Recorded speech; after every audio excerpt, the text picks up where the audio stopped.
What if a simple act of kindness from a young boy could change the life of a Hollywood legend? Clint Eastwood, stranded on the side of the road, never expected that a flat tire would lead to a lesson that would stay with him forever. Where are you watching from? Let us know in the comments below. And don't forget to like, share, and subscribe for more inspiring stories like this. Clint Eastwood, the legendary Hollywood actor and director, now in his 90s, sat behind the wheel of his old Ford F-150, driving down a dusty, deserted road. The sun hung low in the sky, casting long shadows across the barren landscape. He enjoyed the solitude, a habit formed from years of playing lone cowboys on screen. But today, luck wasn't on his side. Suddenly, the truck jerked and wobbled, a flat tire. He pulled over, stepping out onto the hot pavement. The front right tire was completely deflated. With no cell signal and miles from the nearest town, he had no choice but to fix it himself. He reached into his pocket, pulled out a cigarette, placed it between his lips, but didn't light it, still weighing his options when he heard the sound of approaching footsteps. A boy, no older than 14, walked toward Clint with an air of quiet confidence. He wore a faded t-shirt, frayed jeans, and worn-out sneakers. His movements were purposeful, as if he had been in situations like this before and knew exactly what needed to be done. There was a calmness in him that caught Clint's attention. "Got a flat, sir?" the boy asked, his voice steady and calm. Clint, still crouched beside the tire, glanced up. His face remained unreadable, but a dry smile tugged at the corner of his lips. What gave it away? The boy smirked slightly, his dark eyes holding a hint of amusement. He didn't fidget or hesitate. "I can help. Got a spare?" Clint studied him for a moment.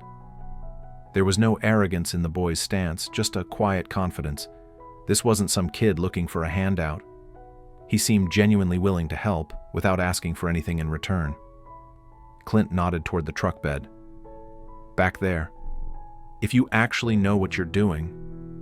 The boy gave a quick nod and moved with ease, retrieving the spare tire and jack from the truck bed as if it was second nature. Clint leaned against the truck, arms crossed, watching with quiet curiosity. There was no hesitation in the boy's hands as he worked, loosening the lug nuts with practiced precision. "Who taught you this?" Clint asked, still impressed by the boy's competence. "My grandpa, last summer," the boy replied, focused on the task at hand. Clint watched as Elijah worked, his hands moving with precision. There was no hesitation, just smooth, practiced effort. The boy set the jack, removed the damaged tire, and replaced it with the spare, tightening each bolt with careful, measured strength. Clint remained silent, arms crossed, watching the boy. He had seen many men struggle with a task like this, but here was a boy barely in his teens, working with quiet efficiency. There was no second guessing, just a calm confidence Clint rarely saw these days. He found himself nodding slightly in approval. After securing the spare, Elijah stepped back and wiped his hands on his jeans. "All done. You're good to go," Elijah said simply, nodding toward Clint. Clint took a moment, his gaze moving from the boy to the newly fixed tire. He exhaled, stood up, and nodded in appreciation. Clint reached into his back pocket, pulling out his worn leather wallet. He flipped it open, fingers sliding past old receipts and a faded photograph before pulling out a few crisp bills. Holding them out toward Elijah, he nodded. "Nice work, kid. Take this. Buy yourself some new shoes." Elijah glanced at the money for a moment, then shook his head. "No, sir. I don't need it. Just happy to help." Clint raised an eyebrow, surprised. In all his years, he had rarely seen someone, especially a kid, turn down money so easily.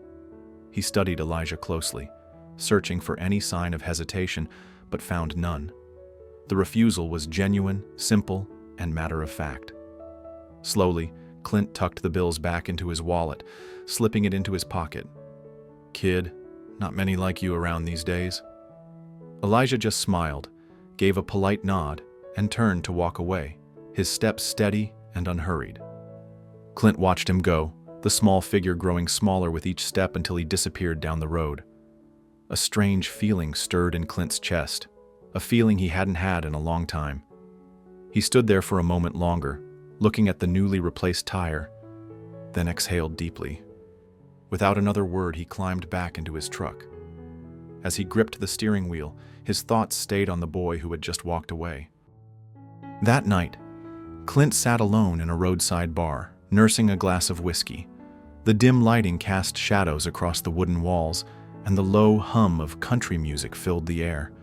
The place smelled of aged wood, cigarette smoke, and stale beer, a scent that had followed him through the years. He took a slow sip, feeling the warmth of the liquor settle in his chest, but his mind wasn't on the drink. It was on the boy. Clint had met all kinds of people: politicians, businessmen, actors, crooks, men who built empires and men who tore them down. But Elijah was different. The kid had nothing, yet he carried himself with pride and dignity that couldn't be bought. There was no arrogance, no expectation of reward, just a simple, honest willingness to help. That kind of integrity was rare, too rare. Clint leaned back in his chair, exhaling slowly. He had spent decades surrounded by men who measured their worth in dollars, deals, and power. But this boy had walked away from money as if it meant nothing. Maybe he had been raised on something stronger than cash, a sense of responsibility, of decency that was hard to find in the world Clint knew. For the first time in years, something about a stranger had left an impression on him, and he wasn't sure why. By morning, the feeling hadn't faded. Clint sat in a diner, sipping black coffee, replaying the encounter in his mind. Something about the kid stuck with him, and he couldn't quite understand why. With a quiet sigh, he finished his cup, left a few bills on the table, and headed back to his truck. He drove back down the same road, stopping at a small gas station. The bell above the door jingled as he entered. Behind the counter, a middle-aged clerk wiped his hands on a grease-stained apron. "You're looking for Elijah?" the man asked, raising an eyebrow. Clint nodded. "Yeah, the kid helped me out yesterday. Just want to say thanks." The clerk smirked knowingly. "Figures. That boy's always helping folks. Lives with his mama in Harlan." Clint thanked the clerk and followed the directions given. He drove through winding roads until he reached the outskirts of town. The houses were modest, worn with age, but still standing strong. One house matched the description: a small home with peeling paint, a sagging porch, and a tidy yard showing signs of care. Clint parked his truck and made his way to the front door. He knocked, and a moment later, a woman in her early 40s answered. Her eyes were sharp and her posture guarded, but there was warmth beneath her cautious gaze. "Can I help you?" she asked politely. Clint cleared his throat, adjusting his stance. "Met your son yesterday. He helped me with a flat, came to thank him." Her expression softened. "That sounds like my Elijah. He's always helping folks." Elijah stepped out onto the porch, his eyes widening in recognition. "You again?" Clint smirked. "Just making sure you really don't need anything. Looks like your family could use a little help." Elijah hesitated, glancing toward the house. It was clear he wasn't used to people offering assistance. "We get by all right," he said, but there was no denying the wear and tear on the home behind him. Clint didn't push.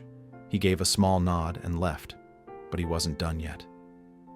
Over the next week, Clint made some calls. Friends from his past, carpenters, builders, craftsmen, showed up at Elijah's house.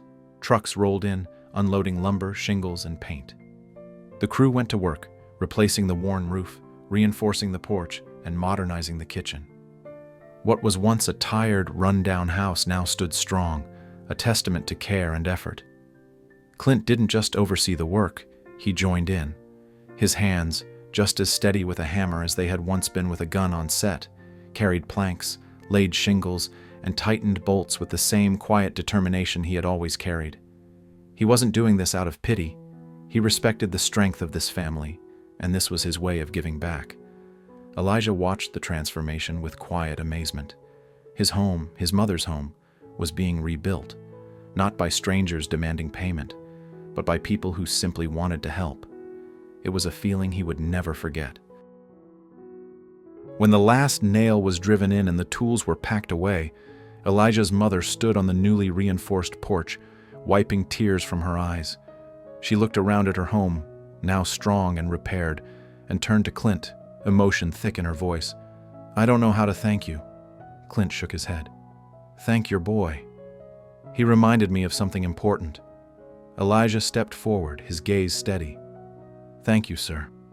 I want to help people like you did for us. Clint studied the boy for a long moment before placing a firm hand on his shoulder. Kid, you already did. You helped me first. I just returned the favor. Remember that. A quiet understanding passed between them. Clint had spent a lifetime seeing the world for what it was, tough, unfair, and often unforgiving. But every so often, you met someone who reminded you that kindness still existed, that doing the right thing didn't need a reason. As Clint climbed into his truck and started the engine, he took one last look at the boy standing on the porch beside his mother. He knew he'd be back, not out of obligation, but because sometimes you meet people worth coming back for. True generosity isn't about giving what you have, but sharing who you are. Clint came to repay a kindness, but in the end, he realized that the boy had given him something far greater, a reminder of what truly matters. What about you? Have you ever experienced a moment where kindness made a difference in your life? Share your story in the comments below. And if you enjoyed this video, don't forget to like, share, and subscribe for more inspiring stories.